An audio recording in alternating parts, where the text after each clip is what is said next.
देशर 52तम प्रधान विचारपति भाव शपथ नेले जस्टिस भूषण रामकृष्ण गभाई। राष्ट्रपति द्रौपदी मुर्मू प्रधान विचारपति पद और गोपनीयतार शपथ पाठ कराई। सीजेआई जस्टिस संजीव खाना अवसर पर ए पद संभाली जस्टिस गभाई। राष्ट्रपति भवन में आयोजित शपथ समारोह में उपराष्ट्रपति, प्रधानमंत्री, बाचस्पति, मंत्रिमंडल सदस्यों समेत बहु विशिष्ट व्यक्ति उपस्थित थे। पूर्वतन सीजेआई संजीव खाना परिवार सदस्य भी सामिल होते शपथ समारोह में। जस्टिस गभाई कार्यकाल नवेम्बर 23, 2025 जाए रहिबो, अर्थात मात्र 6 मासरू अधिक।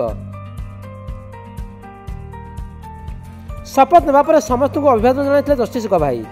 शपथ नेबा पूर्व माँ कमलताई गभाई आशीर्वाद नहीं सीजेआई। कठिन परिश्रम और दृढ़ संकल्प आज पुओ एत बाट आसीपारा बोली गभाई माँ। गरीबों सेवा करिबारे पुओ निज जीवन समर्पित कर माँ कमलताई। शपथ नेबार दिनक आगु गभाई कहते से सर्वदा सामाजिक और आर्थिक न्यायर समर्थक रही आछंती। न्यायपालिका लंबित मामलार संख्या को ह्रास करने और तलकोर्टर भित्तिभूमि को सुदृढ़ करने तांकर प्राथमिकता साजिब। जेहेतु कार्यकाल मात्र 6 मास से कौन प्रतिश्रुति देवेनी, जहाँ भी करेंगे ताहा व्यवहारिक दृष्टि यथार्थ होगा जरूरी। शपथ नेबा पूर्व महात्मा गांधी प्रतिमूर्ति माल्यार्पण करते सीजेआई। और शपथ नेबा पर सुप्रीमकोर्ट परिसर थिबा आंबेडकर प्रतिमूर्ति माल्यार्पण कर आशीर्वाद नहीं। से बौद्ध धर्म में विश्वास करती और दलित परिवार देशर प्रथम बौद्ध धर्मावलंबी सह दलित समाजर द्वितीय सीजेआई अटंती जस्टिस गभाई। नवेम्बर 24, 1960 महाराष्ट्र अमरावती से जन्मग्रहण करते। मार्च 16, 1985 वकिलाती आरंभ करते। नागपुर नगर निगम, अमरावती नगर निगम और अमरावती विश्वविद्यालय स्थायी वकिल भाव काम करते। अगस्त 1992 जुलाई 1993 जाए बॉम्बे हाईकोर्ट नागपुर बेंच रे सहकारी सरकारी वकिल और अतिरिक्त पब्लिक प्रोसिक्यूटर थे।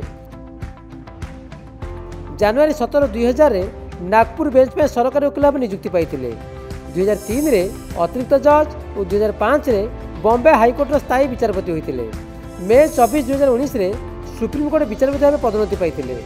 सुप्रीमकोर्ट अनेक संविधानिक पीठ में रही ऐतिहासिक राय देते। डिसेम्बर 2023 रे धारा 370 उच्छेद नहीं केन्द्र निष्पत्ति को सर्वसम्मति वैध कहता 5 जणिया खंडपीठ थे जस्टिस गभाई।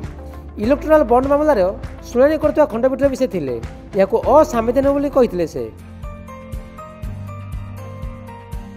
यह अनुसूचित जाति भितर उपजाति संरक्षण संवैधानिक वैधता निर्णय नहीं 7 जणिया खंडपीठ भी थे गभाई। राम मंदिर, बाबरी मस्जिद विवाद और 2019 राफेल डील नहीं अनेक महत्वपूर्ण मामलार राय देते जस्टिस गभाई। 2016 मोदी सरकार का विमुद्रीकरण निष्पत्ति को ठीक बोली कहते जस्टिस गभाई। राजीव गांधी हत्याकारी को मुक्ति, तीस्ता शीतलवान को जामिन, बुलडोजर एक्शन पर रोक आदि अनेक गुरुत्वपूर्ण राय। जस्टिस गभाई अवसर पर वरिष्ठता को देखिले परवर्ती सीजेआई जस्टिस सूर्यकांत हो पारती। ब्यूरो इनपुट सह प्रदीप नायक रिपोर्ट, नक्षत्र न्यूज।